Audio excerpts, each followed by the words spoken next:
Kemenq yang akan disampaikan oleh Muhammad Ishak. Kepada Mas Ishak, kami silakan. Baik, terima kasih Mas MC, Mas Tri. Izin Ibu Mona, saya buka sedikit untuk kegiatan pada siang hari ini. Selamat siang teman-teman sekalian.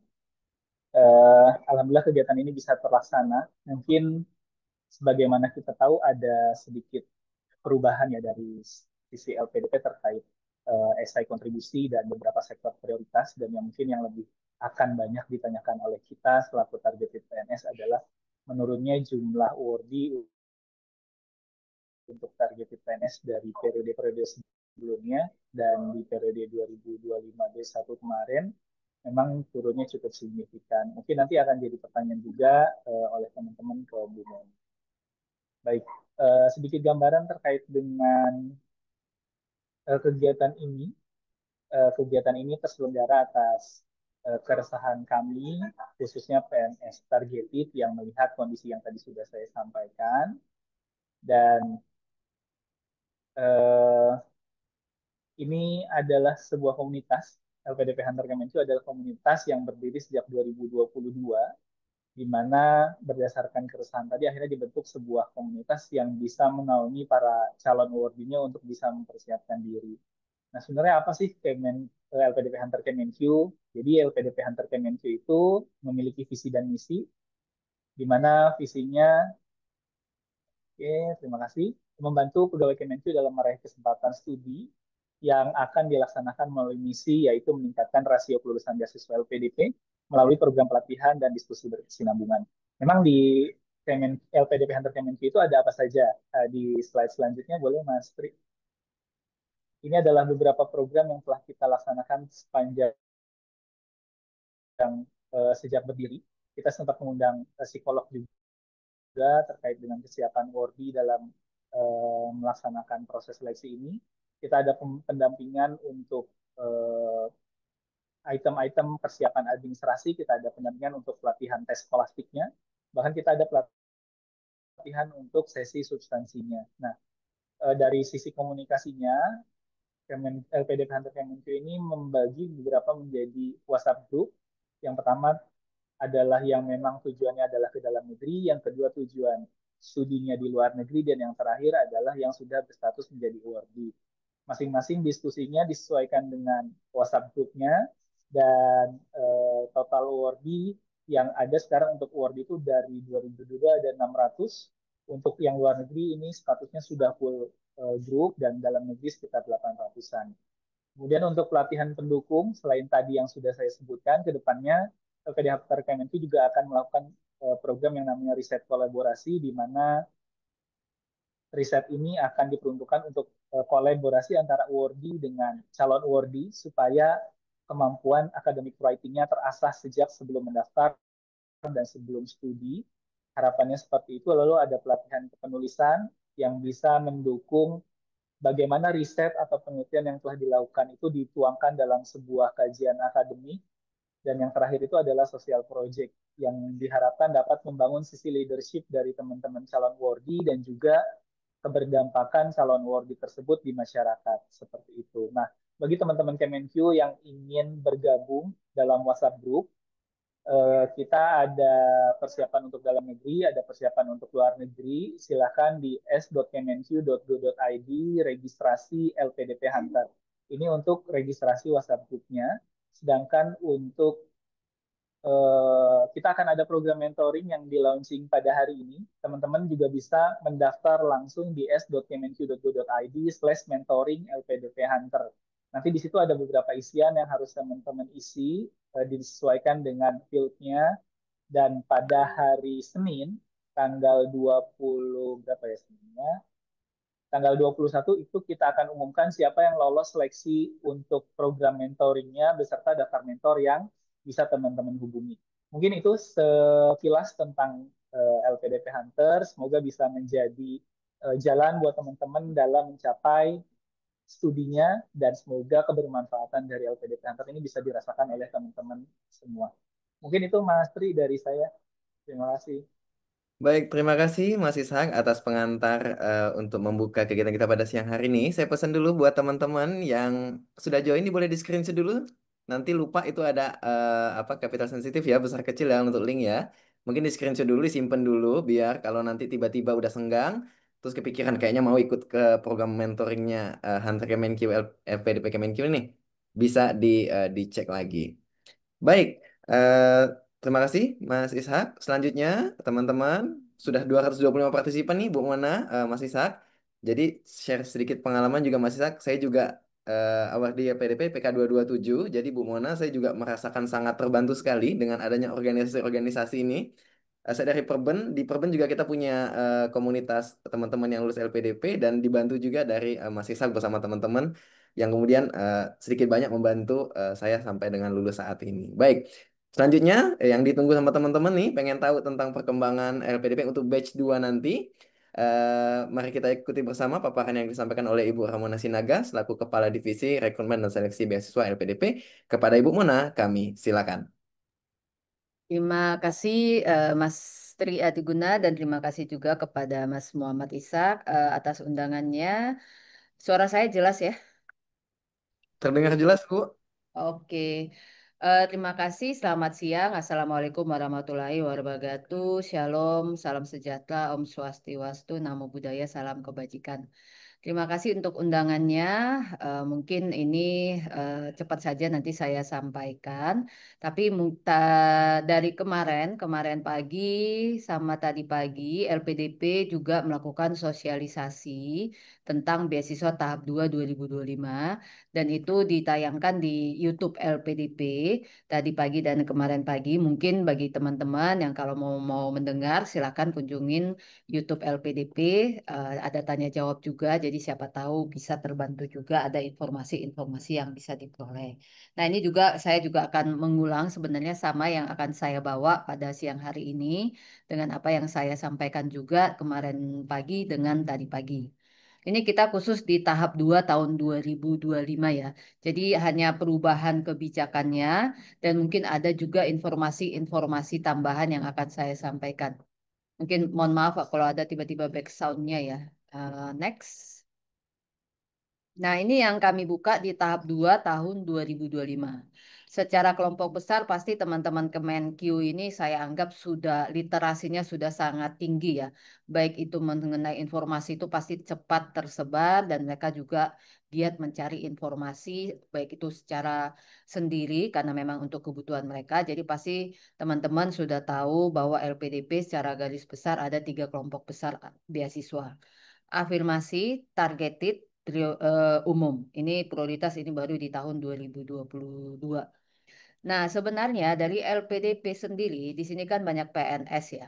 Dari segi LPDP sendiri, PNS itu bisa mendaftar dimanapun juga. Kami tidak membatasi PNS itu harus mendaftar di beasiswa PNS TNI Polri.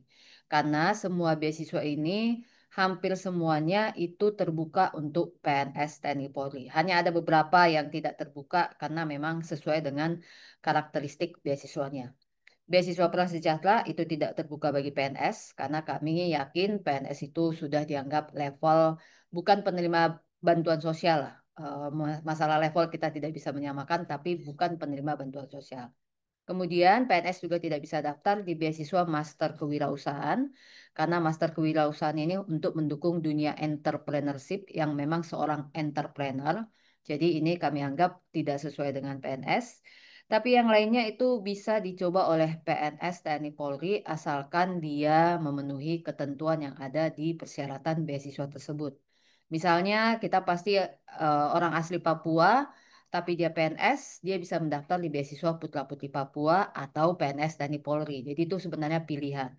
Atau dia sudah 10 tahun ditempatkan di daerah afirmasi dan saat mendaftar juga dia sudah domisilinya masih di daerah afirmasi, dia bisa mendaftar beasiswa daerah afirmasi. Penyandang disabilitas mungkin ada jalur disabilitas PNS, dia bisa mendaftar penyandang disabilitas.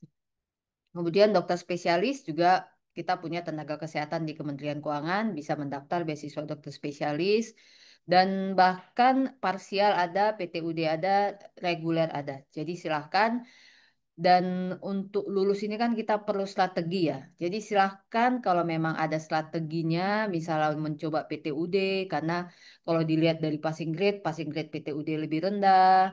Kalau memang memenuhi kriteria PTUD silahkan, atau mungkin parsial atau yang lainnya. Tapi LPDP di sini juga mengingatkan dari segi LPDP tidak mempermasalahkan, tapi tolong diyakini di instansi saudara itu dipermasalahkan atau tidak. Siapa tahu karena PNS harus jalur PNS. Nah, itu silahkan itu dipastikan jangan sampai mendaftar tapi tiba-tiba ternyata tidak diperbolehkan. Tapi dari segi LPDP kami tidak mempermasalahkan. Asalkan itu status atau profesi PNS kalian itu melekat pada profesinya. Jadi beasiswa apapun yang kalian ambil, tetap kalian harus memiliki surat usulan. Karena kalian adalah seorang PNS. Kalian harus diusulkan oleh instansi kalian untuk mengikuti beasiswa. Karena nanti kalau lulus, kalian harus ada surat tugas belajar, itu tidak jadi masalah. Kalian dari awal itu sudah izin. Jadi nanti kalau lulus ya kalian akan bisa diberangkatkan belajar. Jadi itu tetap kami sampaikan. Banyak orang berpikiran kalau PNS harus mendaftar di beasiswa PNS TNI Polri. Tapi ini mungkin apalagi sekarang semakin kompetitif, semakin banyak pendaftar, mungkin sekarang tidak cukup hanya mempersiapkan diri secara substansi, tapi mungkin ada strategis dalam memilih program beasiswa yang dia pilih. Nah, ini juga kami jual, bukan dijual dalam hal marketing ya, tapi kami juga menyarankan kalian juga harus memperhatikan beasiswa prioritas. Dari namanya saja prioritas ya. Jadi kalian pasti tahu LPDP mendukung beasiswa prioritas ini supaya semakin banyak atau banyak yang mendaftar dan mendorong supaya kuota yang ada di beasiswa prioritas ini bisa terpenuhi.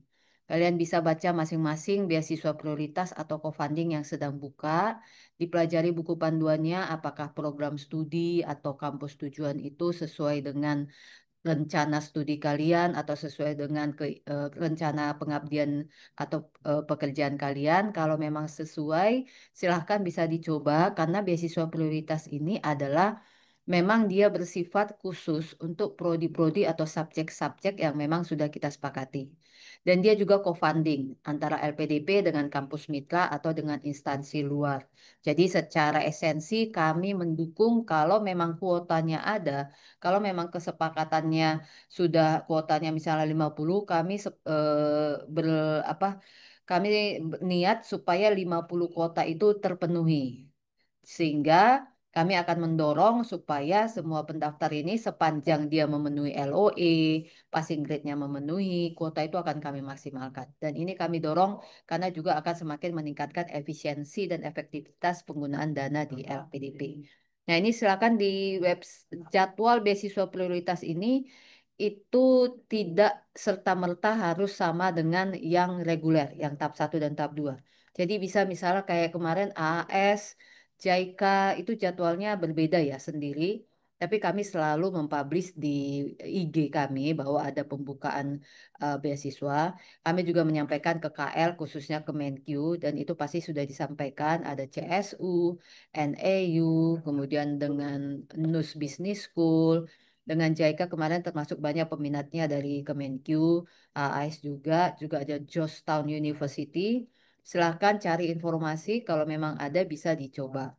Nah, ini listnya yang kami kasih. Kemudian kami juga punya program double degree. Jadi program double degree bukan program beasiswa, tapi PT atau prodi tujuan kalian. Jadi kalian misalnya beasiswa afirmasi, PNS TNI Polri, beasiswa umum, di tujuan kuliah kalian atau tujuan studi, kalian bisa memilih double degree dalam negeri luar negeri.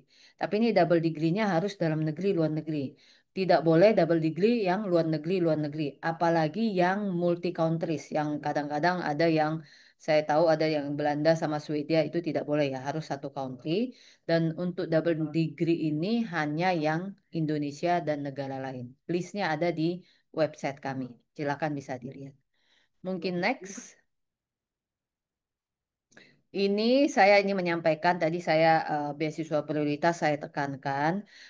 dari tahun 2021, di 2021 itu cuma hanya CSU, tapi semakin ke sini semakin banyak dan semakin bervariasi pilihannya. Dan tahun ini ada hampir 20 lebih program co-funding yang kami tawarkan dengan ragam bidang studi. Ya memang paling banyak itu adalah STEM, karena memang itu yang saat ini menjadi bidang prioritas. Tapi ada juga yang non-STEM, seperti tadi Georgetown, Business School, NUS, JICA. Nah, itu silakan dilihat. Ini contohnya, ini dengan Campus Friends, kita punya program master dan PhD. Bahkan master ada 100, PhD 50, tapi ini sudah lewat ya. Tapi ini tahun depan akan semuanya secara eh, berkesinambungan akan berlanjut. Jadi ini bisa nanti dipersiapkan untuk ke depan. Kemudian AAS, ini nanti akan pengumuman, ini untuk 50 orang kuotanya. JICA kemarin program double degree, 1 tahun di Indonesia, 1 tahun di Jepang, itu 23 orang. Georgetown ini sedang berproses. Kemarin sudah ada pengumumannya, tapi ini sekarang juga akan berproses, 35 kuota. NUS untuk entrepreneurship, Master in Venture Creation 10, NTU MBA, NTU Program Doktor, University of Dundee, NUS Business School, UNSW. Ini prodinya atau bidang studinya memang sudah ditentukan, tapi memang ada tetap bidang-bidang non-STEM yang bisa kalian ambil. Dan ini ada batch 1 dan batch 2 dan kuotanya lumayan cukup banyak. Kemudian next. Kemudian dengan USTB, dengan Beijing, kita punya untuk program Master Metallurgical Engineering, NAU, CSU, itu semua Metallurgical Engineering. Ini juga banyak kuotanya dan ini LPDP hanya membayar sepertiga, karena 2/3 dibayar oleh mereka. Dan untuk CSU, ini programnya berkembang ke transportasi dan international trade. Ini juga PNS Kemenq kemarin ada yang mendaftar di international trade, jadi silahkan kalau memang mau untuk mempersiapkan di batch berikutnya. Tsinghua Master of Finance ini juga finance non-STEM.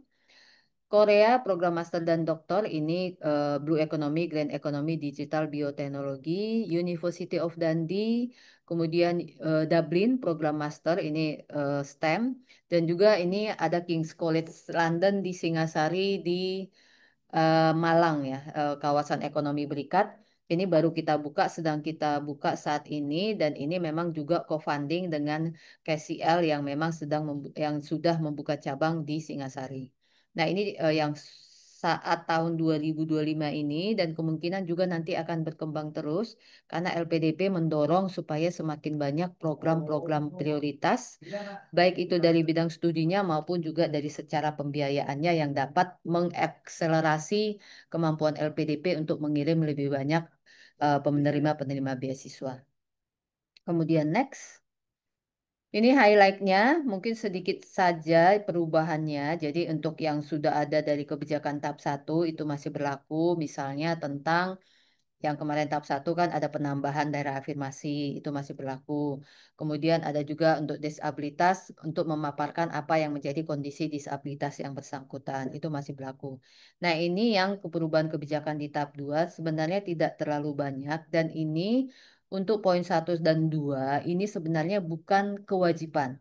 Ini hanya seperti panduan yang kami berikan, panduan yang lebih detail, bukan yang menjadi kalau tidak ada ini jadi klien tidak bisa daftar. Jadi jangan sampai ada perubahan nomor 1 dan 2 ini klien tidak jadi mendaftar karena ini hanya kami memberikan panduan yang lebih rinci supaya bisa membantu kalau memang itu ada di dalam diri kalian atau kalian punya dokumennya, silahkan submit ke kami supaya itu bisa menjadi penilaian bagi kami.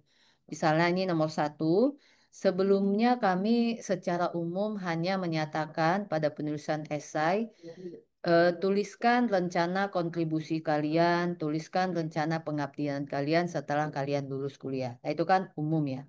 Nah, di sini kami meminta esai itu memang kami batasi secara jumlah wordingnya, karena kami mau kalian menyampaikannya secara fokus atau langsung to the point.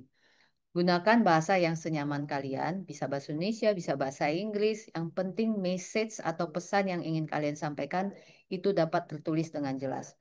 Tidak perlu memaksakan diri untuk menggunakan bahasa Inggris, tapi message-nya jadi tidak nyampai. Atau malah bisa jadi misinterpretasi.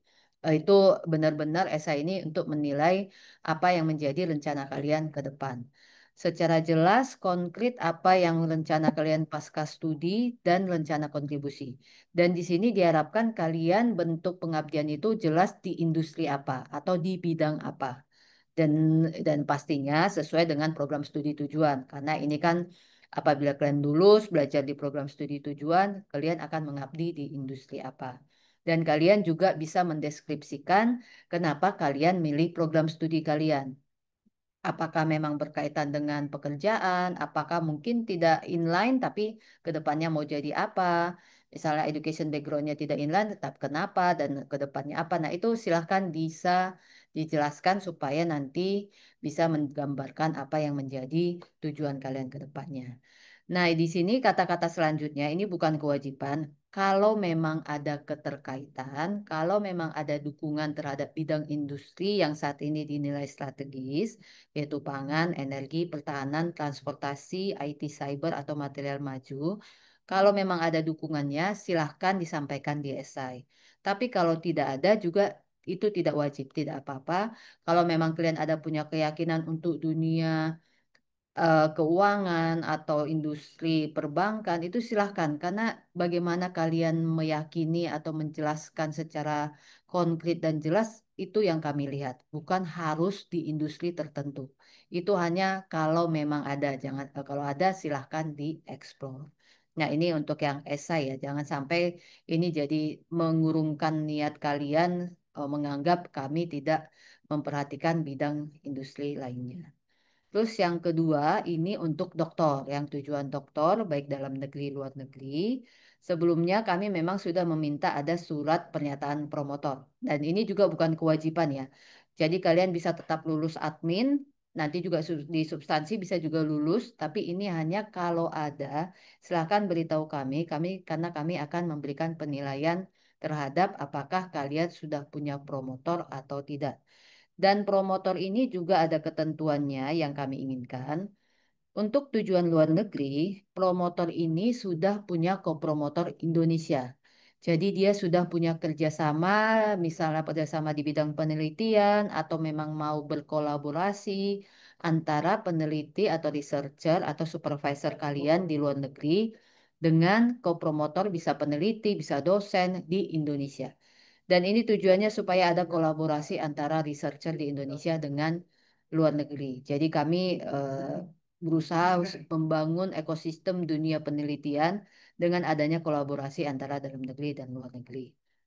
Kemudian yang kedua, untuk tujuan dalam negeri luar negeri, kalian juga diharapkan, ini bukan diwajibkan, apabila ada surat keterangan dari pimpinan lembaga atau instansi atau perusahaan, baik itu sektor private ataupun publik, bahwa mereka itu mendukung penelitian kalian. Bisa mendukung dalam bentuk nanti implementasinya atau mendukung dalam hal pelaksanaannya, tapi mereka itu memberikan dukungan bahwa penelitian kalian itu akan berguna atau bermanfaat bagi instansi kalian. Ini bisa pimpinan atau mungkin kalau instansi bisa setara eselon 2 yang memang memiliki kewenangan terhadap penyusunan rencana organisasi ke depannya. Nah, ini kalau ada silahkan disubmit pada saat pendaftaran. Itu akan kami nilai nanti apabila Anda lulus di seleksi substansi. Kemudian yang ketiga, masalah program studi, kami memang punya list, tapi kalian bisa mendaftar di luar list LPDP. Selama ini sudah ada, tapi khusus luar negeri. Jadi kalau kalian menilai misalnya ada tentang hukum atau misalnya ada biasanya art yang ada di kampus tapi tidak ada di list LPDP. Karena memang kampus tersebut dia prodi unggulnya hanya di satu prodi tertentu. Jadi secara ranking kampus tersebut mungkin tidak terlalu tinggi, tapi ranking dari prodi tersebut itu tinggi. Jadi silakan bisa daftar, tapi syaratnya harus sudah punya LOE dulu. Dan sampaikan kepada kami bukti bahwa prodi tujuan kalian itu adalah unggul. Kalau luar negeri dibuktikan dengan global ranking dari prodi tersebut. Kalau dari dalam negeri itu dibuktikan dengan akreditasi unggul atau A dari BAN PT. Jadi silakan disampaikan buktinya kepada kami, nanti kami akan memverifikasi dan kalian bisa lanjut dengan jalur LOE walaupun prodi tujuannya di luar list LPDP.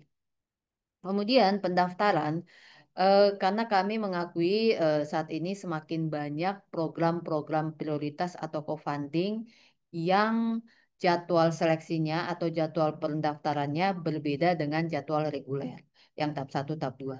Kalau yang tahap satu, tahap 2 ini kan kita punya program bundling ya, bahwa bersamaan dia diproses co-funding dan non-co-funding atau beasiswa lainnya. Tapi ada jadwal co-funding yang berbeda jadwalnya, misalnya AAS, CSU, GU. Nah, mereka lagi proses, tapi pada saat pembukaan tahap 2 ini mereka tetap bisa daftar di beasiswa lainnya. Tapi di sini kombinasinya adalah co-funding dan beasiswa lainnya. Jadi harus satu itu adalah prioritas dan satu lagi yang non co-funding. Dan apabila mereka lulus, kami akan mewajibkan si pendaftar mengikuti yang co-funding.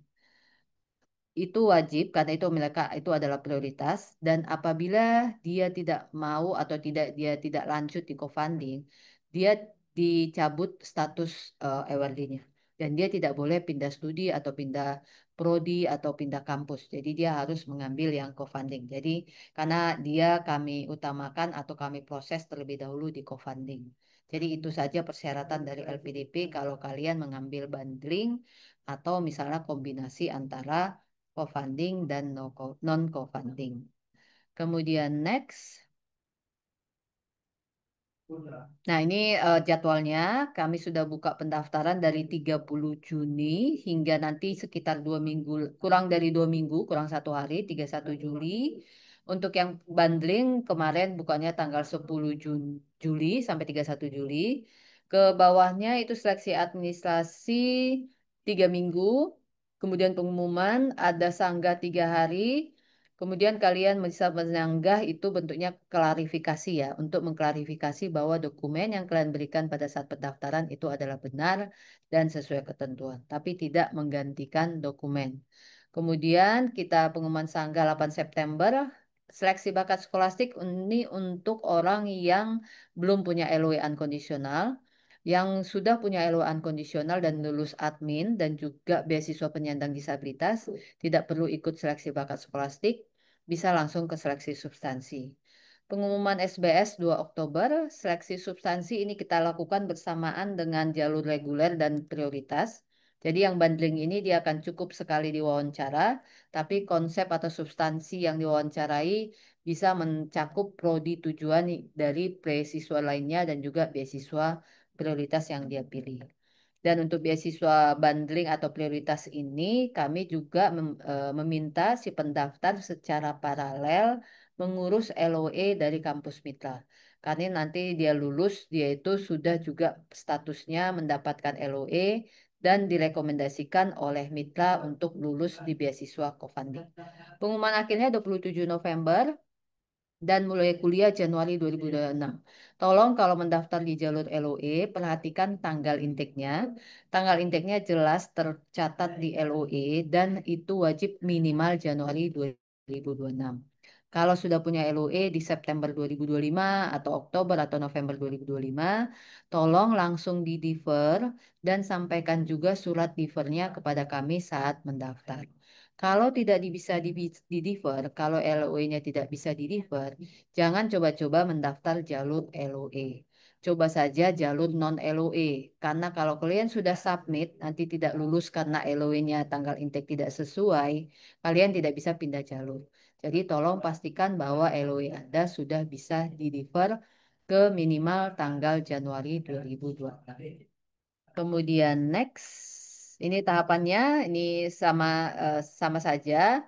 Kalian mendaftar di aplikasi kami beasiswa lpdp.kemenq.go.id, buka akun kalau belum punya akun.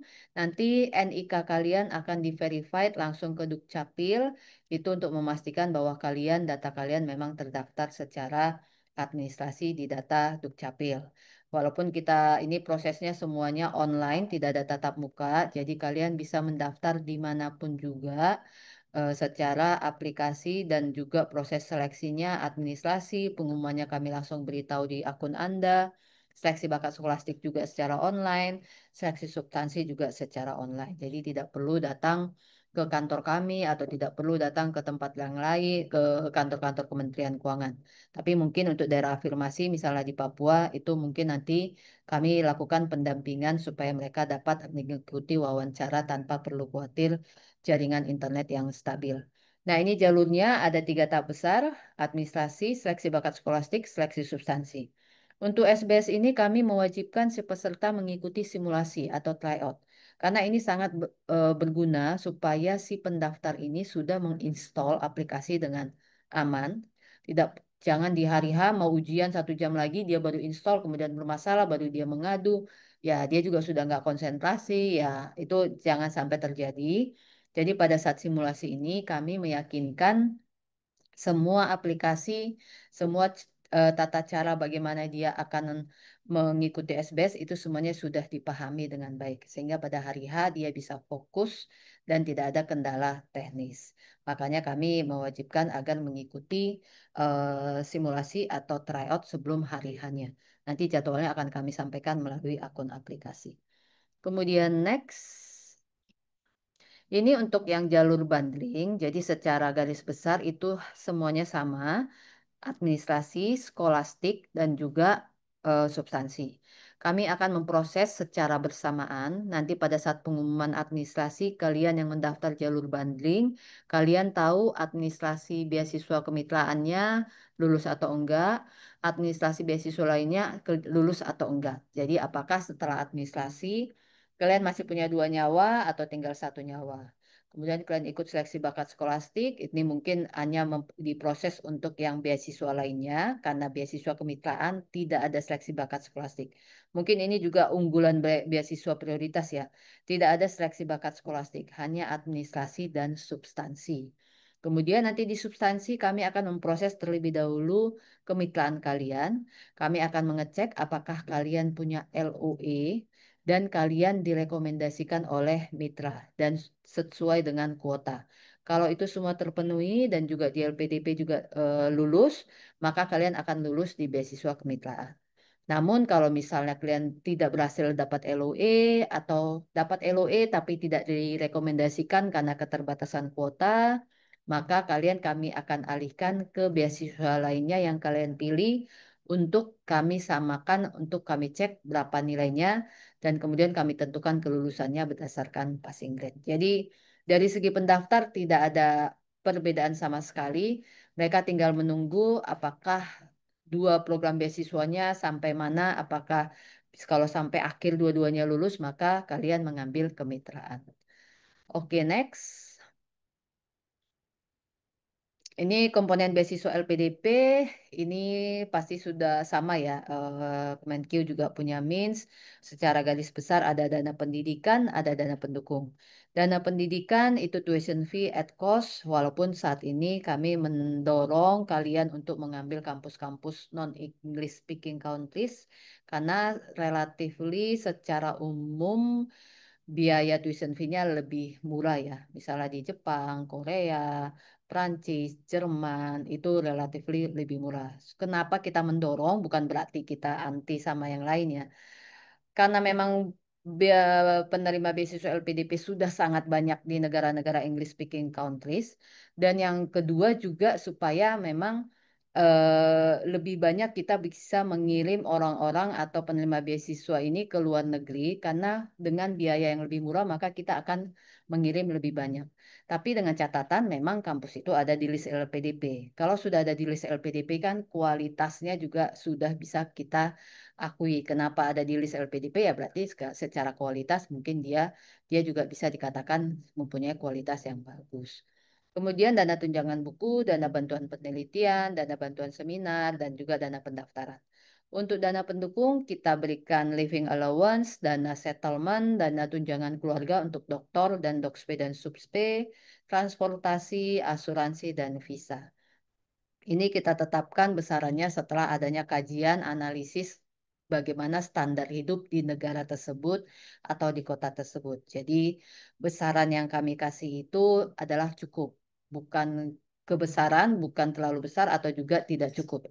cukup untuk mendukung biaya hidup atau standar hidup kalian yang normal, supaya kalian bisa fokus untuk belajar tanpa khawatir mengenai untuk kondisi keuangan kalian. Jadi kalian juga tidak perlu mencari sampingan atau tidak perlu bekerja, kalian bisa cukup untuk fokus untuk kuliah. Untuk penyandang disabilitas, kami memberikan pendamping dan itu juga kami berikan biaya pendukung, baik itu untuk visa, transportasi, asuransi, ataupun biaya pendukung lainnya yang sudah ada persetujuan dari LPDP. Kemudian next, sepertinya sudah selesai. Terima kasih. Saya kembalikan ke Mas Tri Aduguna. Baik, terima kasih Bu Ramana Sinaga atas paparannya. Jadi saat ini sudah 300 orang Bu Ramana bergabung bersama kita. Jadi ini sangat menarik sekali. Berarti Mas Ishak, Bu Mona, izin saya sampaikan beberapa key takeaway dari paparan Bu Mona tadi. Yang pertama bahwa prinsipnya PNS itu bisa daftar di beberapa skema. Itu yang pertama. Jadi tidak harus skema PNS TNI Polri, namun beberapa skema lainnya juga bisa sepanjang pesan Bu Mona tadi adalah skema tersebut disetujui oleh instansi masing-masing. Itu yang pertama. Yang kedua adalah, jadi harus penting nih, mungkin Bu Ramona juga tadi mau mention Sun Tzu nih tentang strategi perang. Harus tahu medan perangnya gitu ya. Karena skemanya banyak, jadi teman-teman harus tahu nih mana yang paling fit. Karena ada beberapa kelebihan yang dimiliki oleh skema-skema tertentu. Tadi Bu Mona sampaikan bahwa PTUD punya passing grade yang lebih rendah. Kemudian ada beasiswa parsial karena fundingnya, co-funding juga. Kemudian terakhir saya dapatkan tadi bahwa beasiswa prioritas itu tidak juga ikut seleksi bakat skolastik seperti itu, punya spesialitas seperti itu. Nah, jadi teman-teman harus paham skema mana yang paling fit untuk teman-teman. Juga tadi Bu Mona juga sampaikan keterkaitan dengan industri prioritas itu ada pertimbangannya. Kemudian kalau STEM dan STEM juga nanti akan ada pertimbangannya seperti itu. Yang ketiga tadi Bu Mona sampaikan ada perubahan terkait dengan bukan perubahan, penambahan pendetailan Bu Mona ya, penambahan pendetailan untuk membantu teman-teman memandu teman-teman dalam beberapa poin. Yang pertama terkait dengan esai, awalnya generik gitu ya Ibu Bapak Ibu ya, awalnya hanya rencana kontribusi dan pengabdian, tapi kemudian dimintakan kalau bisa dijelaskan bentuk pengabdiannya di industri apa, bidang apa seperti itu. Dan tadi dilanjutkan lagi ke keterkaitannya dengan industri prioritas yang ada di Indonesia seperti pangan, energi, pertahanan, IT, teknologi nano seperti itu. Yang kedua adalah terkait dengan ketentuan promotor. Jadi ini juga sama, opsional jika ada ditambahkan, jika tidak ada juga tidak apa-apa, bukan menutup pintu bagi teman-teman daftar. Hanya LPDP berharap bahwa ketentuan co-promotor dari kampus dalam negeri ini adalah membentuk apa Bu ya, sebuah ekosistem Kolaborasi. penelitian, ya Ya, seperti ekosistem penelitian yang juga menguatkan peneliti dalam negeri sehingga adanya surat pernyataan bahwa promotor doktor luar negeri juga punya co-promotor di kampus Indonesia seperti betul. itu. Poin keempat bahwa teman-teman dipersilahkan mendaftar untuk kampus di luar list LPDP sepanjang memenuhi syarat tertentu. Jadi bukan hanya daftar LPDP saja, tapi jika memang kampus tersebut tidak ada di LPDP, namun secara ranking atau secara BNPT tadi ada syaratnya beberapa, bisa kita tayangkan kembali jika memang teman-teman terlewat. Mungkin saja teman-teman mendaftar ke kampus non daftar list LPDP tersebut, sepanjang ada justifikasinya. Seperti itu. Dan terakhir, pesan Bu Mona secara teknis, teman-teman yang daftar batch 2 PNS, teman-teman yang daftar ingat LOA-nya paling cepat Januari 2026. Kalau sebelum itu, defer. Kalau nggak bisa defer, jangan daftar LOA, nanti gugur. Ya, kira-kira itu key takeaway-nya. Nanti semoga recordingnya masih bisa teman-teman ini karena pasti teman-teman sudah nggak sabar mau tanya. Bukan mendengar saya ngomong nih, pasti mau tanya sama Mas Isak sama Bu Mona. Kami silakan langsung nyalakan mic, nyalakan cam jika memungkinkan. Sebutkan nama, unit, dan kira-kira mau daftar kemana, sama apa pertanyaannya. Kami silakan. Yang pertama, Mas Ferry Pangeribuan, silakan. Bapak atau Mas Ferry Pangeribuan, kami silakan untuk bertanya. Langsung nyalakan mic. Ya, terima kasih Mas Triguna. Baik, Izin off cam karena ini sinyalnya kurang baik di sini. tidak apa-apa. Izin Bu Mona mau nanya terkait apa namanya biaya pendukung. Seperti kita ketahui di beberapa negara, kalau kita bawa keluarga itu asuransinya mahal sekali. Apakah ke depannya LPDP akan ada biaya tersebut? Misalnya kayak kalau kayak ke Inggris kita mau kuliah PhD itu bisa sekitar 220 juta tambahan. Kalau di Australia sekitar 370 juta untuk tambahan asuransi keluarga. Ya, Satu. terima kasih ya. Sampai saat ini sih untuk keluarga kita kasih dalam bentuk biaya living allowance ya. Untuk asuransi belum. Cuma memang ini juga yang mungkin ya, itu juga saya jadi teringat, ya asuransi di tiap negara itu beda-beda ya. Jadi silahkan pilih negara yang memang asuransi keluarganya itu tidak mahal. Kalau untuk Australia memang mahal, tapi ada pilihan lain, jangan sampai itu jadi menghalangi mimpi kalian untuk keluar negeri bersama keluarga lagi ya. Ada negara-negara lain seperti kemarin saya ada dapat info New Zealand, itu asuransinya bahkan bisa dibayar di sana, bukan harus di awal pada saat dia mau berangkat. Jadi ya memang dari LPDP asuransi itu untuk keluarga itu tidak termasuk hanya yang living allowance, tapi silahkan sesuaikan dengan kebutuhan atau kondisi Anda. Pilihan itu banyak, bukan hanya Australia yang memang, apalagi UK atau Amerika yang asuransinya cukup besar. Ada pilihan-pilihan lain yang kemungkinan asuransinya bisa kita ditalangin sebagai kalau memang mau membawa keluarga. Mungkin itu saja ya, tapi secara LPDP sampai saat ini sih belum. Terima kasih. Baik. Terima kasih Bu Mona. Demikian Mas Ferry. Kita doakan sama-sama Mas Ferry. Malam bangun tahajud Mas Ferry. Semoga di ACC ini Mas Ferry. Amin, Mas. Amin. Baik. Silakan selanjutnya langsung raise hand atau nyalakan mic, nyalakan cam. Sebutkan nama, unitnya, dan mau daftar kemana kira-kira, sama apa pertanyaannya. Kalau belum ada, oh bisa ada. Baik, BDK Medan, BDK Medan, Bapak atau Mas Gunung Silalahi. Silakan. Izin mau nanya, Bapak Ibu, tadi ada disebutkan seleksi, saya kan masih awam nih ya, mau nanya yang seleksi bakat skolastik sama substansi itu kira-kira apa yang diujikan gitu ya, Bapak Ibu ya? Terima kasih. Baik. Oke, seleksi bakat skolastik ini mungkin namanya mungkin agak ini ya membingungkan ya, tapi itu sebenarnya sejenis dengan tes akademik untuk menilai kemampuan pendaftar apakah dia mampu atau tidak untuk melanjutkan ke pendidikan yang lebih tinggi. Jadi itu kemampuan analitis, kemampuan problem solving, kemampuan dia ya untuk melihat suatu menyelesaikan suatu masalah. Jadi ini seperti kemampuan akademis lah, tes kemampuan akademis karena dari situ kita melihat apakah dia mampu untuk melanjutkan ke pendidikan yang lebih tinggi atau tidak.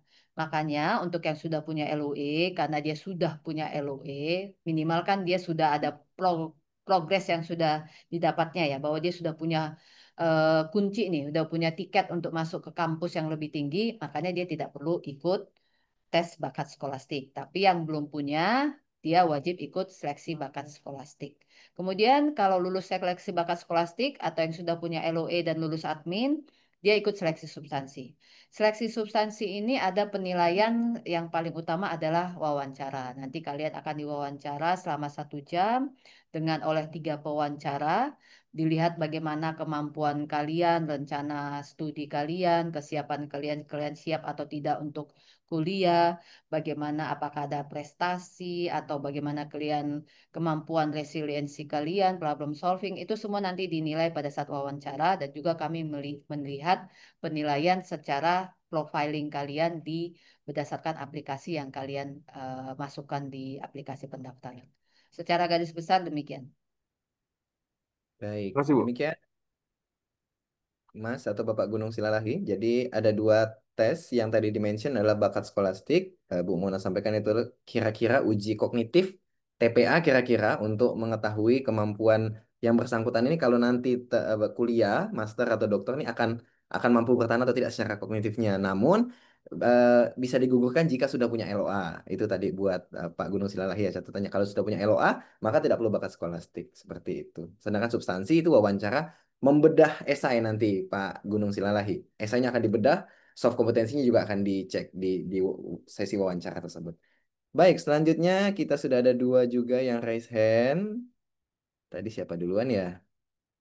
Ada dua. Ahmad Ramadan, Mas Bagaimana Mas Ishak? Ahmad Ramadan. Baik, Mas Ahmad Ramadan, kami silakan. Yang duluan terlebih dahulu raise hand. Baik, terima kasih banyak Kak Tri dan Bu Mona. Dan Kak Ishak, mohon izin Bu Mona mau tanya, ini kan dibolehkan sekarang daftar reguler dan bundling ya Bu. Misalkan yang sudah daftar CSU masih diperbolehkan juga daftar di yang reguler. Nah, ini apakah sudah dikomunikasikan juga ke, mohon maaf ini agak ke instansi Kemenkeu ya mungkin ya Bu ya. Karena kan di Kementerian Keuangan sendiri kita hanya bisa mendaftar satu beasiswa dalam satu waktu ya Bu. Kan LPDP juga sama ya. Jadi seperti apa gitu kira-kira apakah sudah sampai turun ke unit eselon 1 Kemenkeu atau belum. Terus yang kedua Bu, salah satu tujuan utamanya LPDP kan untuk menambah jumlah master ya Bu, jumlah S2 di Indonesia. Nah ini apakah masih ada kesempatan untuk kita yang misalkan daftarnya lebih ke arah ke kualitas, misalkan kayak kita PNS tapi daftarnya tetap kita yang kita anggap kayak seperti Melbourne mungkin ya Bu ya, ataupun kampus-kampus yang biayanya memang mahal Bu seperti itu karena memang ada hal yang kita kejar dari situ. Nah, itu apakah masih ada kemungkinan kita bisa daftar ke situ ataukah mending kita daftar ke yang benar-benar lebih murah dan non English speaking country atau seperti apa? Dan terakhir Bu, mohon maaf ini saya tanyakan juga, apakah ada kira-kira peningkatan kuota dibanding tahap satu Bu? Karena ini kan juga cukup mengagetkan Bu bagi kita karena tiba-tiba turun drastis. Nah, ini kita tahu karena dana LPDP juga bergulir ya Bu, jadi kita tidak bisa mengetahui jumlah pastinya di tahap 2. Tapi apakah ada sedikit hint begitu, clue, apakah ada peningkatan dibanding tahap satu atau belum ada? Siap. Terima kasih banyak Bu Muna. Baik, terima kasih Mas Ahmad Ramadan. Pertanyaan, ada tiga pertanyaan Bu Mona. Yang pertama, apakah tentang skema bundling dua pendaftaran sekaligus itu sudah tersampaikan ke berbagai kementerian yang saat ini notabene mungkin masih mengenal satu pendaftaran per satu tahapan. Mohon arahan Bu Mona. Iya, ya memang ini ya saya juga dari Kementerian Keuangan ya, jadi saya tahulah kebijakannya. Saya nggak tahu ya, mungkin ke bidang SDM atau BPPK ya. Apakah pegawai Kemenkeu bisa mencoba bundling ya, mendaftar jalur bundling? Karena kalau mendaftar jalur bundling itu sebenarnya kan dua program beasiswa ya yang dia coba ya, tapi memang waktunya bersamaan. Jadi sebenarnya secara esensi sih sama ya. Kami membuka yang sedang sekarang CSU atau sedang Georgetown University, terus dia bisa mencoba di beasiswa natif. Sebenarnya itu esensinya sama dengan bundling. Bundling itu karena dia satu periode sama, maka dia akan diproses bersamaan. Ini karena dia periodenya berbeda, tapi dia bisa tetap mendaftar. Jadi secara esensi sama, cuma periodenya yang berbeda. Jadi kalau misalnya bundling diperbolehkan di Kemenkeu, ini saya nggak tahu apakah bundling pegawai Kemenkeu bisa mencoba beasiswa bundling atau tidak. Kalau itu diperbolehkan, ya seharusnya bisa ngomong ke bagian SDM-nya, bisa juga mendaftar kalau lagi proses di GU atau di CSU. Tapi LPDP sih menyerahkan kepada kewenangan instansi asal ya. LPDP tidak, walaupun misalnya di bawah Kemenkeu, tapi LPDP menghargai apa yang menjadi kebijakan dari instansi asalnya. Ini saya berbicara hanya dari segi LPDP. Jadi LPDP nggak mungkin lah woro-woro ke Kemenkeu, kenapa nggak ke kementerian yang lain gitu. Tapi kalau memang kami diundang untuk ngasih pendapat sih ya kami terbuka aja ya. Tapi silahkan nanti ditanyakan ke bidang SDM-nya. Kemudian yang kedua, memang ini banyak pertanyaan ya, apalagi dari non-STEM, University of Melbourne, kemudian yang mahal-mahal lah, Melbourne lah yang paling banyak kemarin kenapa ini ada isu ya.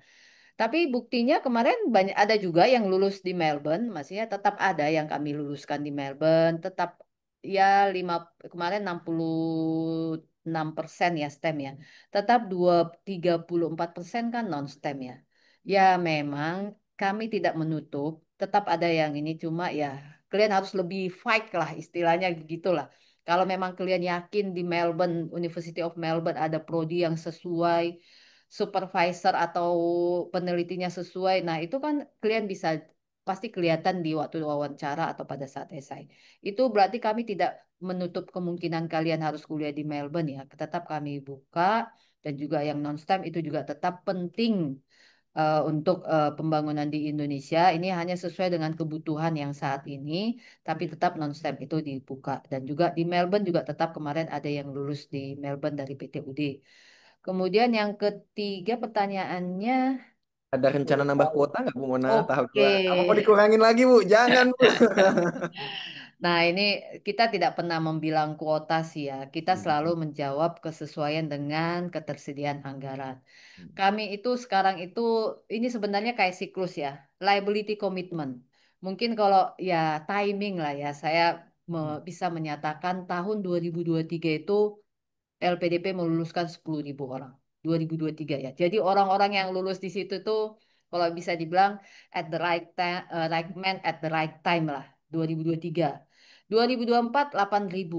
Tapi liability commitment-nya itu muncul setahun ini liability commitment. Jadi memang ini saatnya kami sedang harus membuat anggaran untuk orang-orang lulusan 2023-2024. Ini memang kita semakin lama semakin memperbaiki masalah ini ya. Kita kan nggak boleh meluluskan orang terus tiba-tiba nanti 1 tahun kemudian dia tidak bisa melanjut atau bagaimana. Nah ini kita berharap kalau ini semakin rapi, nah nanti siklusnya akan lebih jelas. Nah ini kemarin memang 2023, 2024 itu 18.000 orang dan kampusnya juga kampus-kampus yang kita tidak ada batasin ya. Kampusnya ya banyak UK, US, Amerika. Nah, ini yang semakin berbenah supaya nanti kita semakin juga supaya lebih ke lebih banyak makanya ada co-funding, kita mengarahkan ke negara-negara yang kualitas bagus tapi dengan biaya murah kenapa tidak gitu ya. Bukan berarti menutup dengan yang lainnya.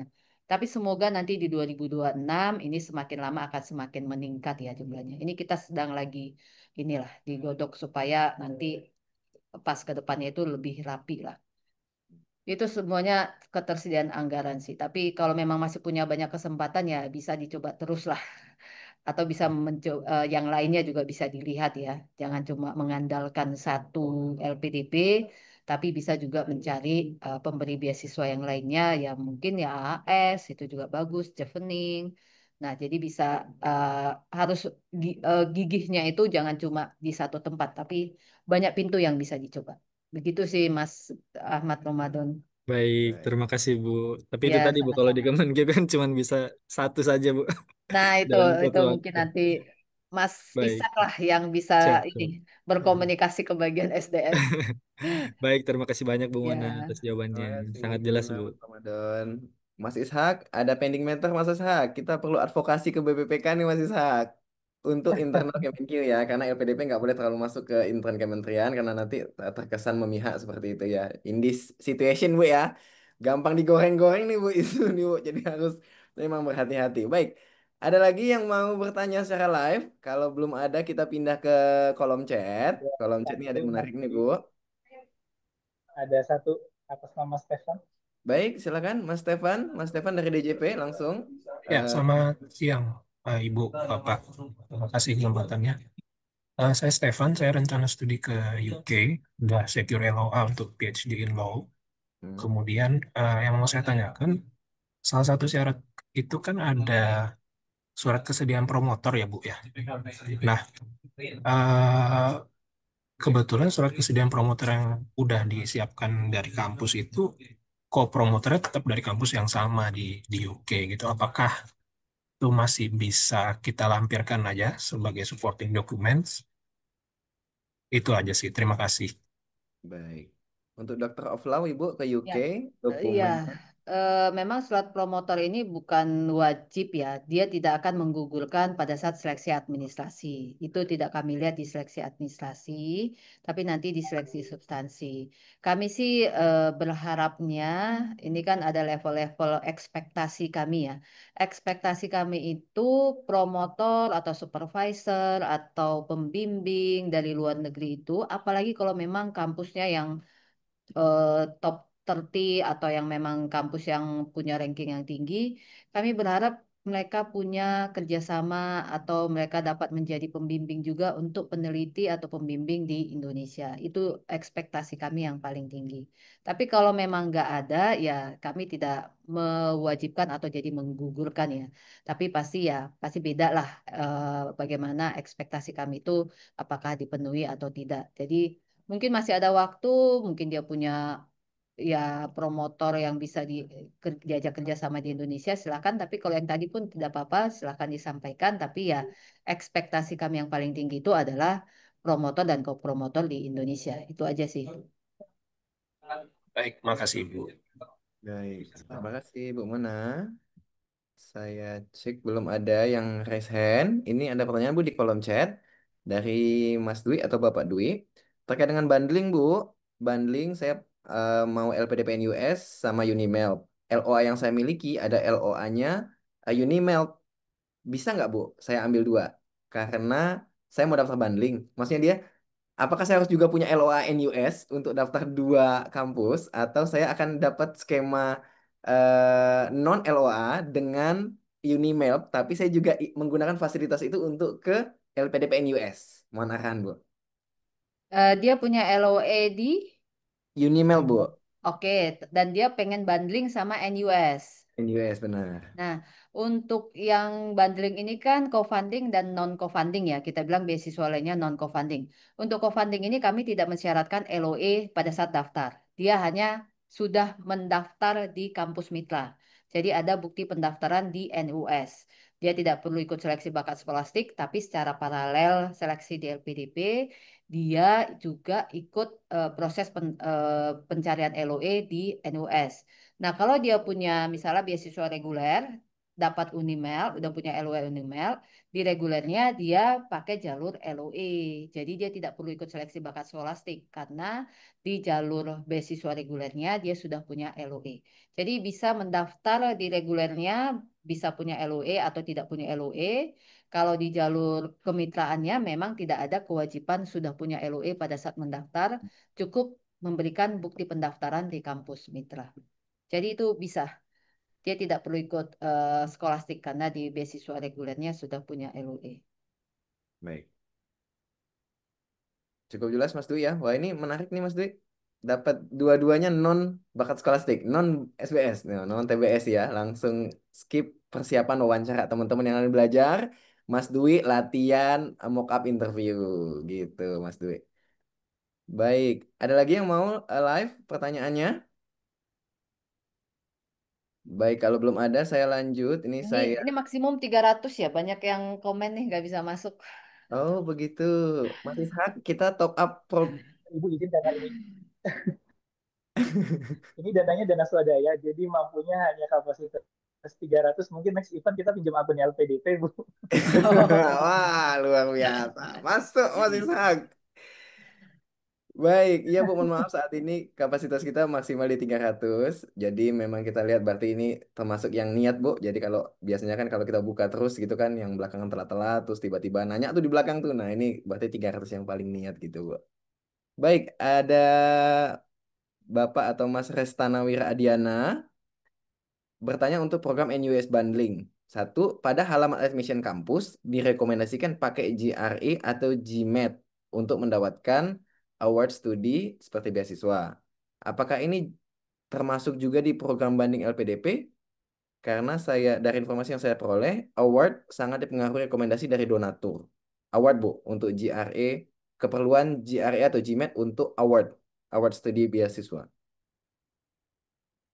Itu dulu mungkin Bu. Pertanyaannya agak panjang yang selanjutnya. Oke, jadi memang pada paralel untuk yang bundling ini, paralel dia ikut proses seleksi di LPDP, dia juga mencari LOE di kampus. Nah, untuk dapat LOE ini sih kita serahkan ke kampus ya.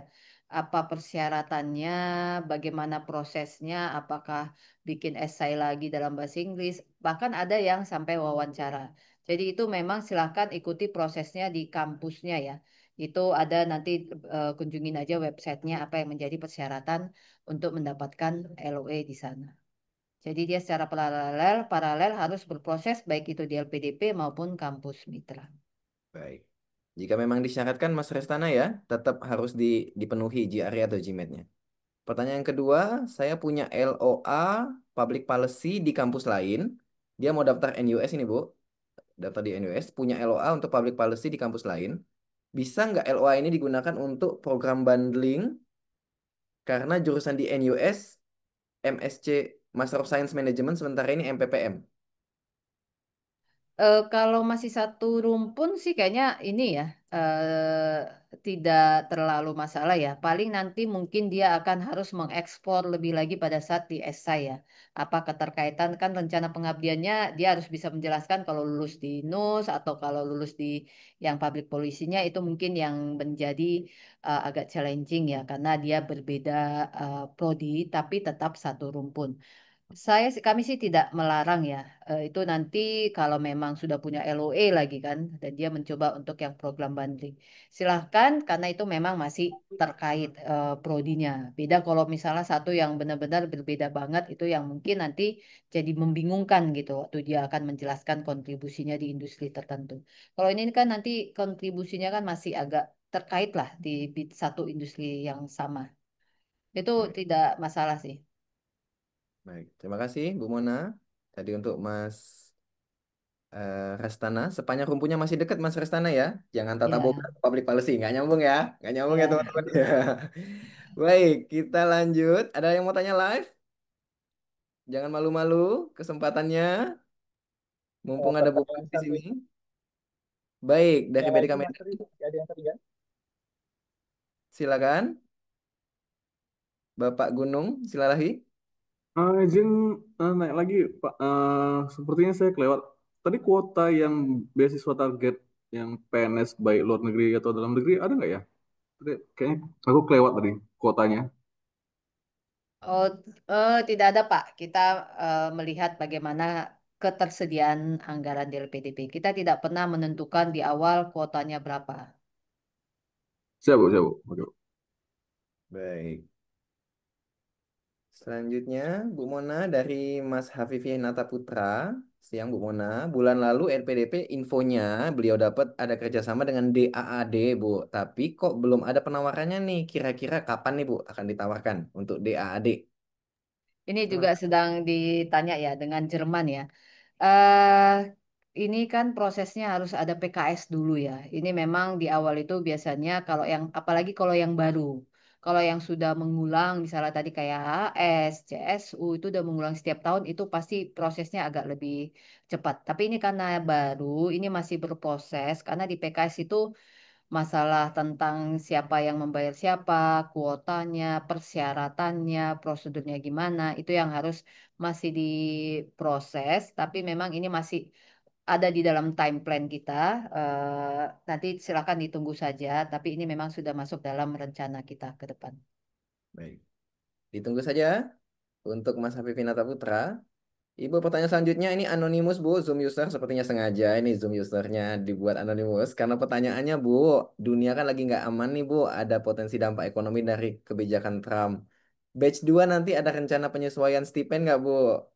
Living allowance atau apa? Ada nggak Bu? Maksudnya kajian terhadap dampak ekonomi yang terjadi saat ini untuk ke depannya menyesuaikan living allowance dan teman-temannya Bu?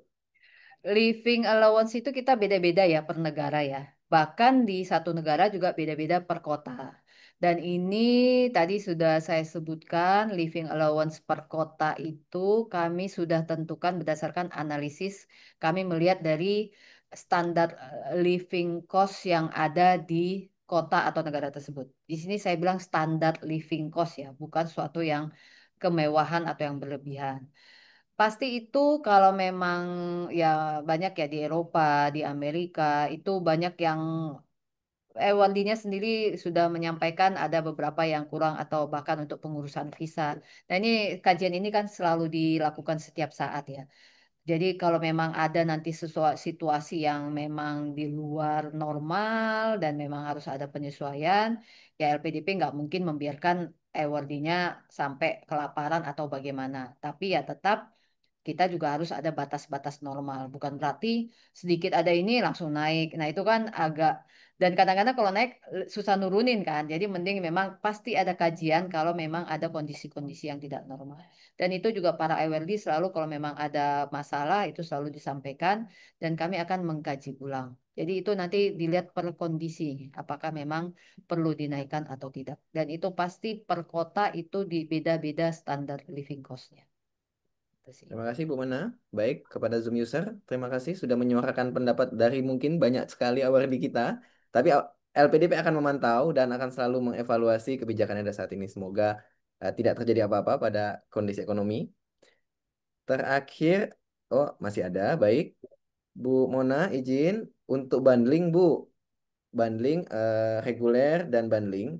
Apakah ada kaitannya antara jurusan bundling sama jurusan natifnya? Atau boleh nggak ini dua hal yang berbeda? Satunya ke MPA misalnya, satunya ke MBA.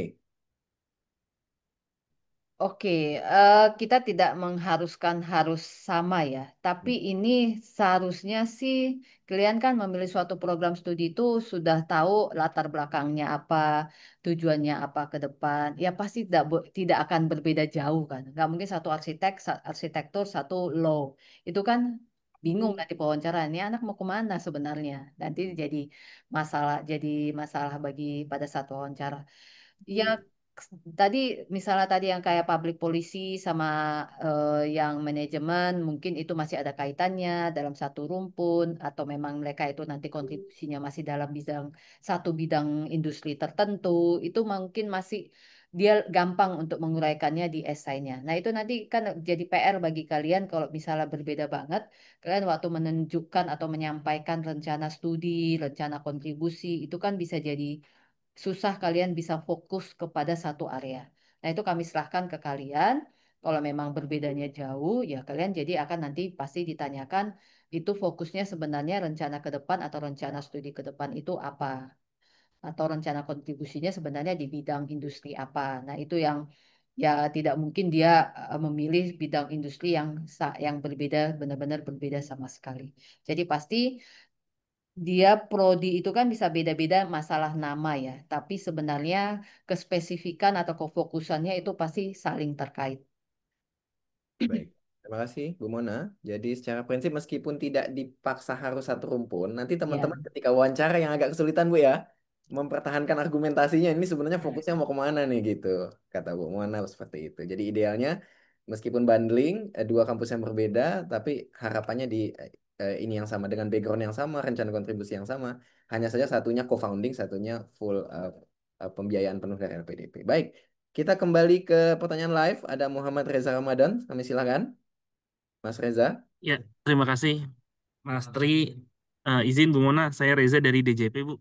Mau nanya terkait dengan ini Bu, penilaian tes substantif.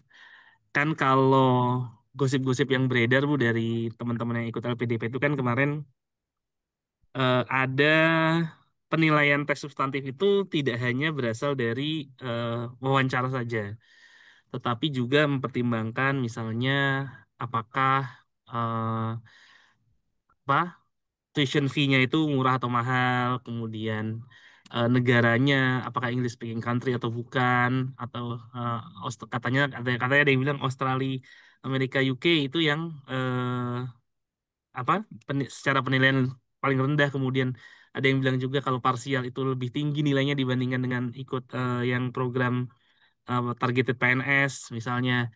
Nah, apakah benar seperti itu? Saya ingin mengkonfirmasi saja. Nah, ketika memang betul, sebenarnya bisa nggak sih Bu dibuka gitu? Sebenarnya apa saja sih eh, penilaian tadi sehingga kami juga bisa menakar peluang gitu. Oh, kalau misalnya kita ingin diterima peluang terima besar, oh ya kita pilihlah Korea atau Jepang misalnya seperti itu. Kira-kira itu mana? Terima kasih. Baik. Silakan Bu Mona. Mohon konfirmasinya nih Bu. Ada kabar angin katanya di luar sana Bu. Kalau mahal kecil peluang. Kalau UK, US, Australia juga kecil peluang katanya gitu Bu Mona. ya. Ini wawancara ya. Jadi kita mel- kita bukan berarti tadi sama kayak STEM non STEM ya. Kita memberikan peluang lebih besar ke STEM, tapi tidak berarti kita tutup ke non STEM. Jadi kayak istilahnya non STEM agak dibatasi. Dan tadi benar negara-negara kaya itu bukan negara kaya ya. Negara-negara dengan biaya mahal itu kita batasin. Kita batasin berarti kita memang memberikan jangan sampai terlalu banyak award di LPDP ke UK, US, Australia. Karena faktanya itu sangat banyak Kemenkyu apalagi ya, sangat banyak orang Indonesia kuliah di UK, US, sama Australia. Jadi sebenarnya secara diplomatik juga kayaknya kita keterwakilannya kurang merata ya, kurang secara global ya. Kan kita pengennya secara diplomatik kita bisa belajar networking ke seluruh dunia. Jadi bukan berarti kita dukung supaya semuanya ke Korea, ke Jepang, yang lain. Tapi untuk negara-negara yang mahal tersebut kita batasin. Jadi kita berikan proporsi supaya jangan menumpuk di negara-negara UK, US, Jepang. Memang UK, US, Australia. Kami juga sudah menyampaikan kita mendukung ke non-English speaking countries, itu sudah kami sampaikan. Tapi kalian harus komit ya. Kalian misalnya pada saat daftar karena tahu LPDP mendukung supaya ke non-English speaking countries, kalian pilih misalnya Jepang, Jerman, ya tapi nanti kalian kuliah juga harus ke situ. Jangan sampai kayak jadi ini ya. Strategi Karena Bu. kami menilai kalian berdasarkan data pada saat pendaftaran. Jadi Mm-mm. memang kami ada pembatasan proporsional lah. Kita berupaya award LPDP ini secara proporsional itu menyebar ke seluruh dunia supaya ada utusan-utusan diplomatik supaya juga jangan ada kayak ya ke sana malah bahasa Inggrisnya itu tidak berkembang karena bergaulnya sesama mereka karena sudah terlalu banyak. Nah, kalau Mm. ini menyebarkan ini bisa mengembangkan dunia ini ya diplomatiknya Indonesia juga. Nah, itu sih kita pengen penyebaran itu secara proporsional dan pas banget memang yang sekarang udah kebanyakan itu yang tuition fee-nya mahal jadi semakin didorong lagi gitu. Itu sih. Baik. Terima kasih Bu Pertanyaan kedua Mona. tadi apa ya? Cuma satu ya? Eh, Sepertinya dua Ini aja Bu, ya. eh, kalau boleh dibuka kriterianya tuh sebenarnya apa saja sih Bu? Biar kayak, oh listnya yang diutamakan tuh adalah oh non English speaking country sehingga kita bisa menakar gitu Bu. Peluang kita diterima tuh seperti ini loh. Dan kita juga bisa nyari kampus-kampus yang memang peluang diterimanya besar seperti itu kira-kira. Ya, itu sudah pernah kami sampaikan ya, bahwa yang negara yang mahal itu dan mahal dan sudah banyak awardee ya. Jadi ada dua yang memang kebetulan kenapa sama gitu negaranya. Udah mahal, awardee LPDP juga banyak. Australia, Singapura, UK, Amerika, Kanada. Kalau yang non-English speaking countries di Jepang, Jerman itu tuh masih sedikit di Korea, di Italia, apalagi kalau yang murah-murah ya di Denmark. Tapi harus ada di list kita ya. Itu catatan pertamanya harus ada yang di list LPDP. Nah itu negara-negara yang kita nilai awardee LPDP belum banyak di sana, tapi mereka punya list-list kampus yang kualitasnya juga bagus dan juga ada prodi kampus-kampus yang bisa mendukung dalam S2 ataupun S3-nya. Silakan kalian search, tapi jangan tolong diperhatikan ada kampus-kampus tertentu yang memang mensyaratkan bahasa ya. Itu kan salah satu tantangannya. Jadi jangan sampai kalian mencoba itu tapi ternyata dia tidak dalam bahasa Inggris. Nah, itu kan jadi kalian nanti akhirnya gagal dapat LOE, malah udah capek-capek ikut seleksi, nggak bisa dapat LOE ya jadinya angus. Jadi tolong juga diperhatikan bahwa mereka membuka program internasional. Tapi kalau kalian bisa bahasa lokal sih itu silahkan ya. Tapi rata-rata kan semua pakai bahasa Inggris ya. Jadi tolong pastikan yang kalian pilih itu ada bahasa Inggrisnya. Pada umumnya sih ada sih ya. Kalau S2, S3 ya. S1 yang kadang-kadang eh, jarang. baik.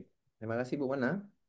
Demikian jawaban Bu Mona tadi meskipun secara tidak langsung bukan karena terkait biaya Bu Mona ya kebetulan awardnya juga banyak Iya. banget. Jadi kita perlu balancing nih teman-teman ke negara lain. Jadi Oh, bukan hanya karena wah biaya biaya enggak juga meskipun indis ekonomi Bu Mona ya efisiensi dan teman-temannya menuntut distribusi dana yang lebih detail tapi ternyata juga karena terlalu banyak awardee di situ sehingga secara diplomatik tidak terlihat baik untuk perkembangan kebijakan luar negeri Indonesia.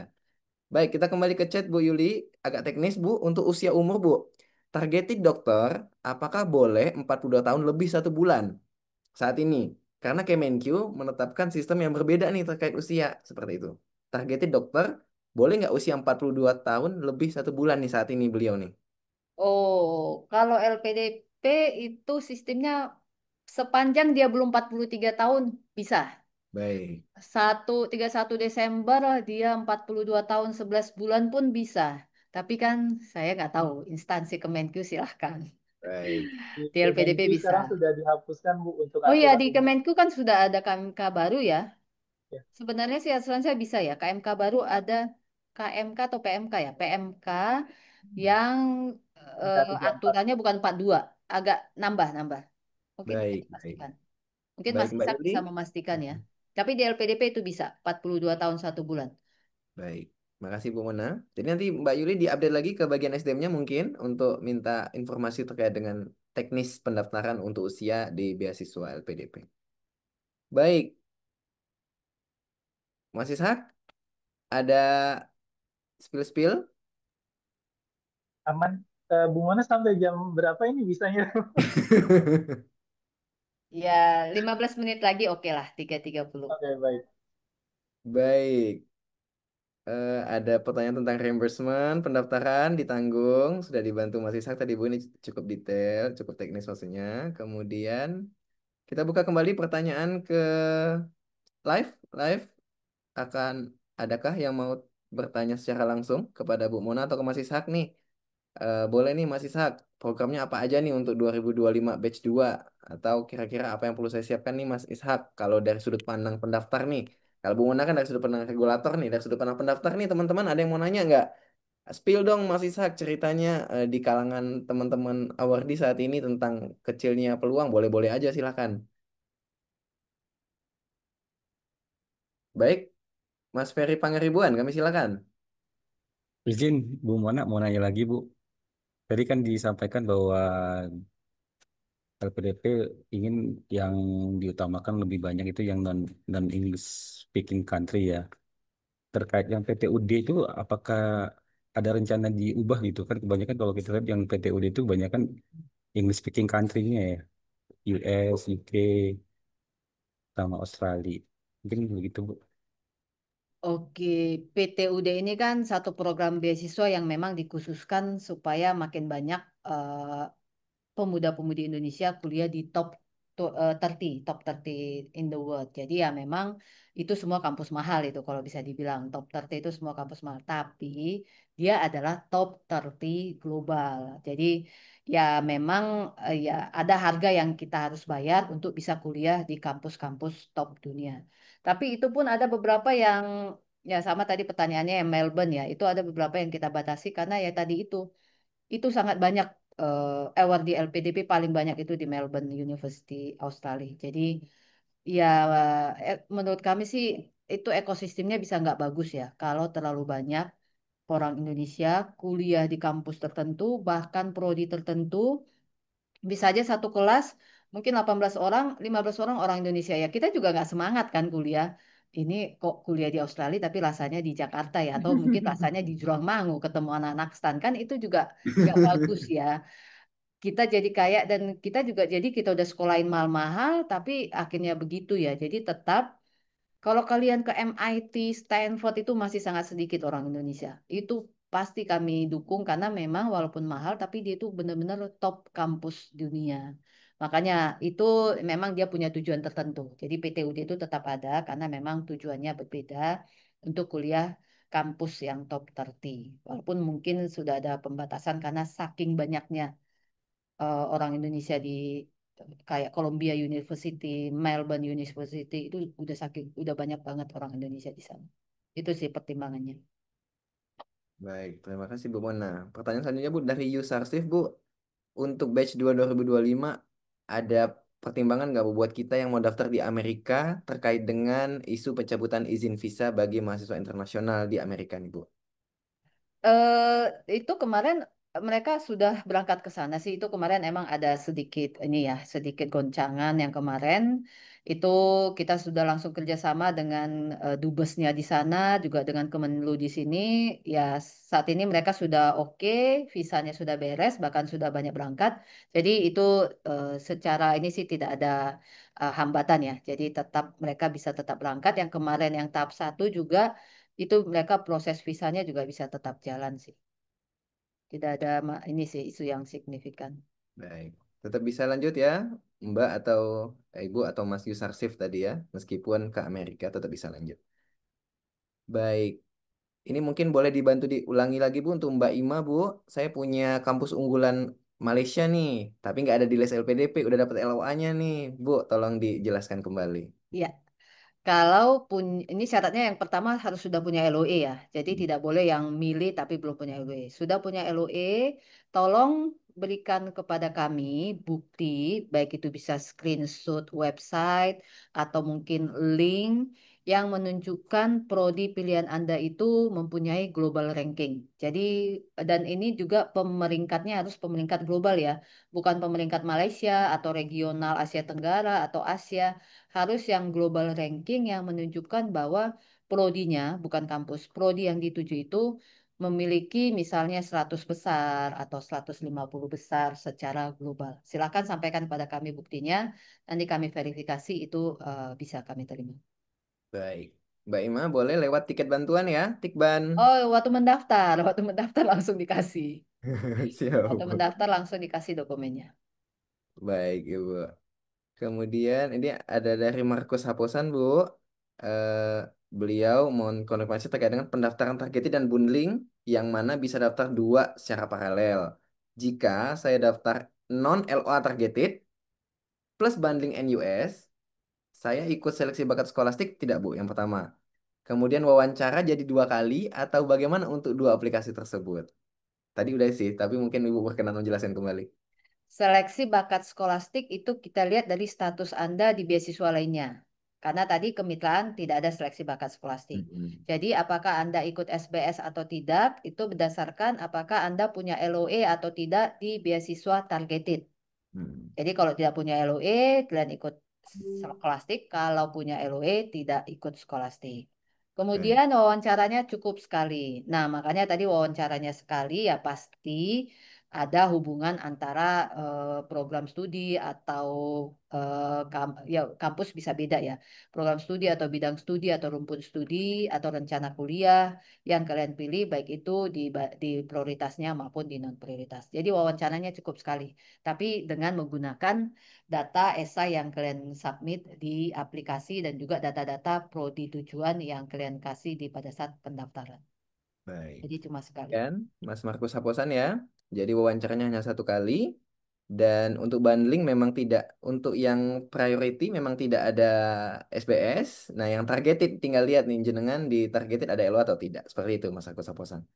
Baik, pertanyaan selanjutnya Bu Eko dari Eko Arif Wicaksono. Bu, boleh spill nggak Bu?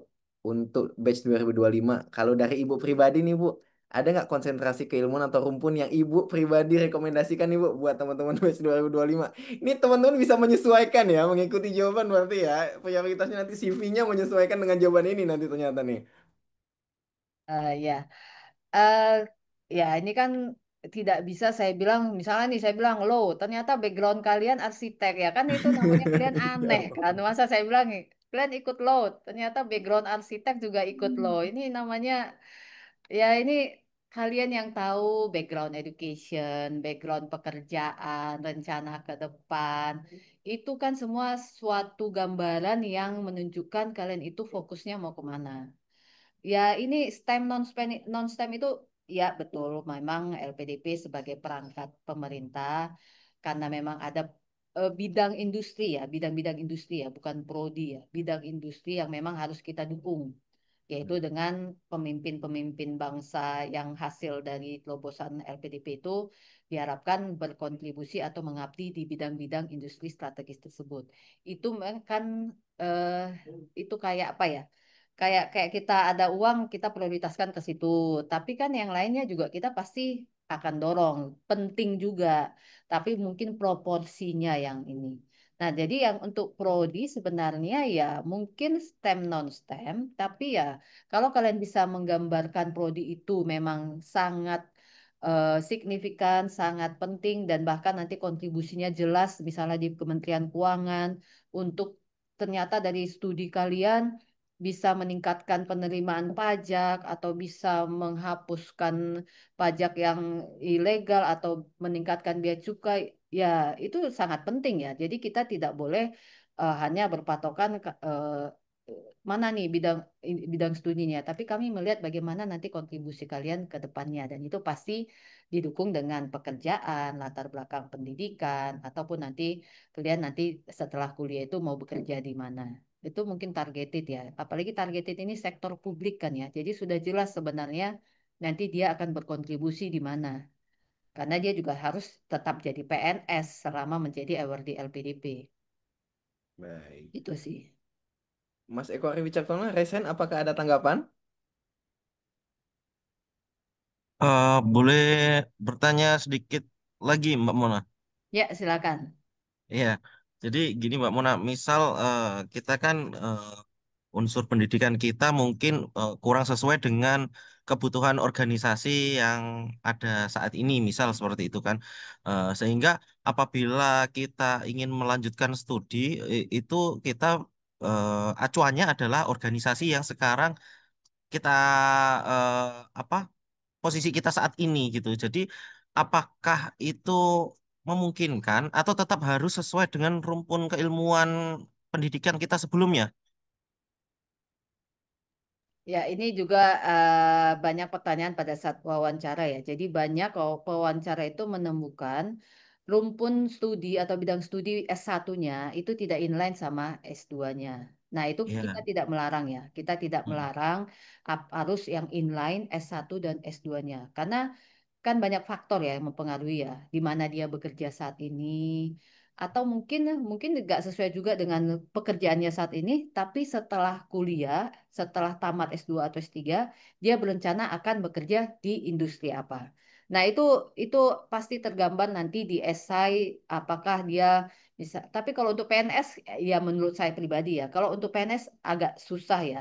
Masalah agak susahnya gini, saya PNS Kemenkyu, saya mendaftar di LPDP. Kemudian saya bilang setelah tamat saya akan bekerja di swasta atau gimana. Nah itu kan ya itu namanya ya pasti jadi catatan kan. Loh ini kok PNS ya, kok malah sektor publik malah kontribusinya di sektor publik. Mungkin itu yang agak challenging untuk PNS karena sektornya sudah tahu di Kementerian Keuangan.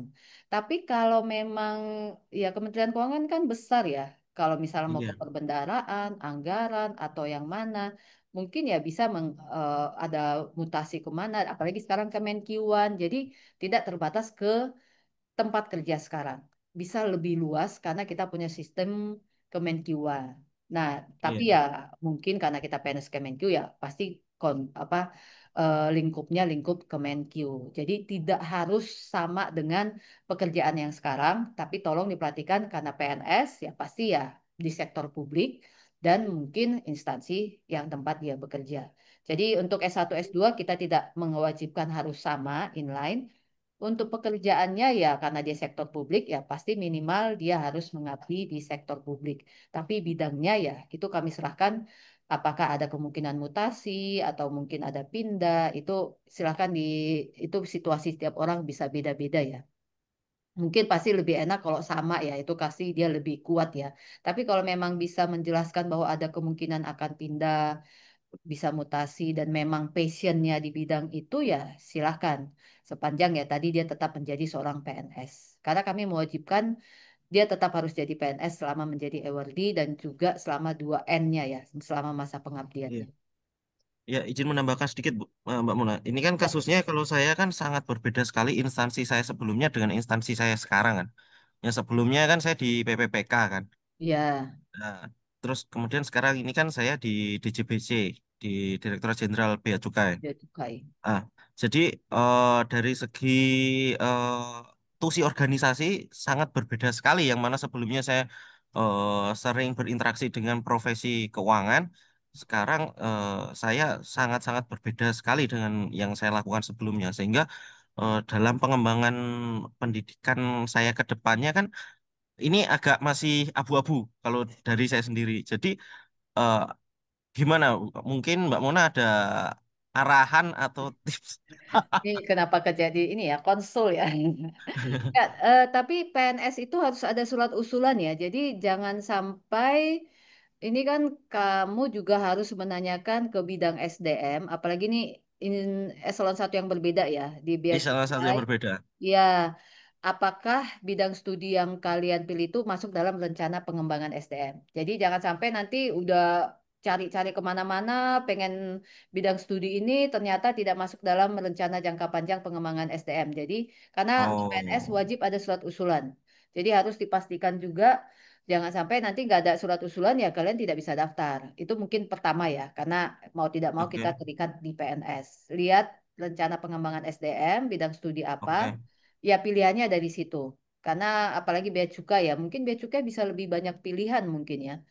Karena ada Iya. ya banyak isu lah yang bisa ada di bea cukai. Nanti lihat dulu di rencana pengembangan SDM, nanti dipilih dari situ dan mungkin bisa konsultasi dengan atasan apa kira-kira isu, apalagi misalnya orang baru ya, isu yang mungkin Iya. lagi di di kantor itu yang mungkin bisa lebih dieksplor.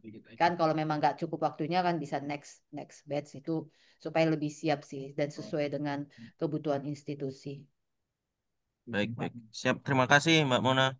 Ya, sama-sama. Baik, terima kasih Ibu dan teman-teman. Mohon izin waktu ternyata yang harusnya memisahkan dialog kita yang seru ini. Terima kasih teman-teman yang sudah berpartisipasi dan kami juga mewakili panitia dari LPDP Hunter Kemenkeu mengucapkan terima kasih kepada Ibu Andara Mona Sinaga selaku Kepala Divisi Rekrutmen dan Seleksi Beasiswa dari LPDP yang sudah berkenan mendengarkan pertanyaan-pertanyaan kita dan menjawab perubahan kebijakan dan penambahan beberapa pendetailan panduan untuk pendaftaran di batch 2 tahun 2025. Kami mohon doanya Bu Mona, semoga kami bisa menyediakan yang terbaik nanti, menyajikan terbaik dalam berbagai tahapan tesnya dan kami lulus di tahap 2 batch 2 2025. Izin Bu Mona, bahan tadi apakah berkenan di-share nanti Bu Mona lewat Mas Ishak? Boleh, boleh, boleh. Nanti Baik, kami share ya. Nanti baik. ada di websitenya, bukan website, YouTube LPDP. Itu LPDP. Nanti Baik. aku akan share. Baik, terima kasih Bona. Baik, sekali lagi kami ucapkan terima kasih kepada seluruh peserta yang telah mengikuti kegiatan ini sampai akhir, 279 orang. Dan dengan demikian kami tutup. Wabillahi taufiq wal hidayah. Wassalamualaikum warahmatullahi wabarakatuh. Terima kasih Bu Mona. Waalaikumsalam Kami warahmatullahi wabarakatuh. silakan Terima kasih, untuk Mbak Mona. Terima kasih. Terima kasih, Bu. Terima kasih Bu Terima Mana. kasih, Bu. Terima Terima kasih kasih. Mas Tri. Terima kasih kembali. Jangan lupa teman-teman yang belum join ke grup Kemen LPDP Hunter, udah pada nyatet belum linknya tadi? Kalau belum saya share lagi ya. Mana ya tadi ya? Yang udah screenshot boleh join ya. Yang belum bisa cek ke sini. Mana dia? Sebentar, sebentar. Mana Zoom saya? Share. Ini. Tet.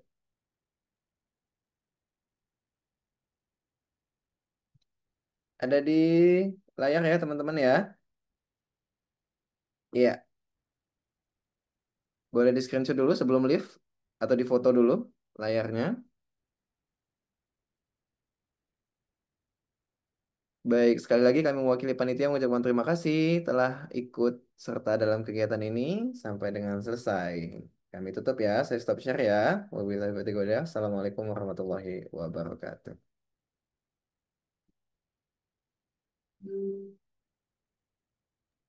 Mas Tri, terima kasih.